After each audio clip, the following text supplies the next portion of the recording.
Hey, what's up guys, it's Henry. Did you know that coronavirus has a lifespan of 96 hours on glass and our smartphones are made out of glass, which is a couple of days, 96 hours, and this according to a new study made out of coronavirus on glass. Your phone is a disease magnet for catching the flu or other bacterial infections because the travel of distance is very short. So I'm touching my cheek, I'm touching my ear, and at the same time the travel of distance to my respiratory system is so close, right? Now that coronavirus is spreading in a very fast pace, we need to take care of our hygiene, and since our smartphones and other gears such as laptops, tablets or earphones are so close to us, we also need to extend our hygiene efforts to these other devices. Luckily, the best way to prevent this virus spreading around is simple: keep good hygiene. So here's how to disinfect and keep clean your smartphone and all other gears.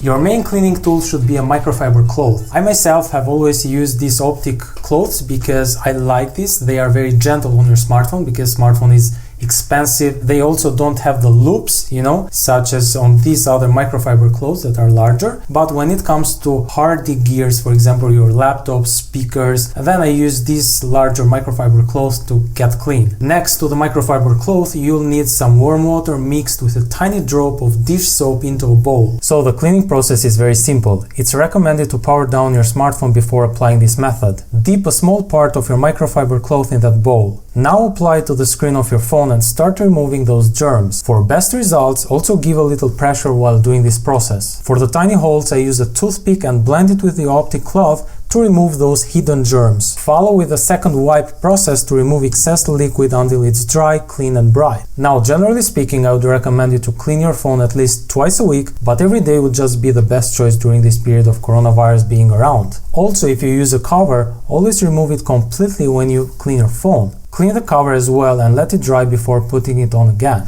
Another solution that is both effective and safe is buying one of those UV light sanitizer devices. These devices can kill the bacteria and germs deep to their DNA, such as bacteria can't actually repair itself anymore. The only downside of these devices is their cost. A device like that costs around $60. I'm sure that you may have heard about other solutions such as using harsh chemicals, for example vinegar or alcohol or bleach, but I would recommend you to stay away from these solutions because they actually may ruin the screen of your smartphone, and also with time those chemicals will actually ruin the frame of your smartphone, also the back, so you better stay away from this. I would advise you guys to stick with the damp cloth solution, though it doesn't kill like 100% the germs out there, but if you do it like every day or 2 times per week, you of course will have less germs in your phone. At the same time, if you want the best result, just buy a UV light sanitizer device that costs a little more, but it kills like 99.99% all the germs in your smartphone. So that would be up to you. And that was pretty much it, guys. I really hope you found this video helpful, and if so, make sure to smash that thumbs up button below because it always does help a lot, and also consider subscribing to my channel. I'm Henry. Have a good one and stay healthy out there.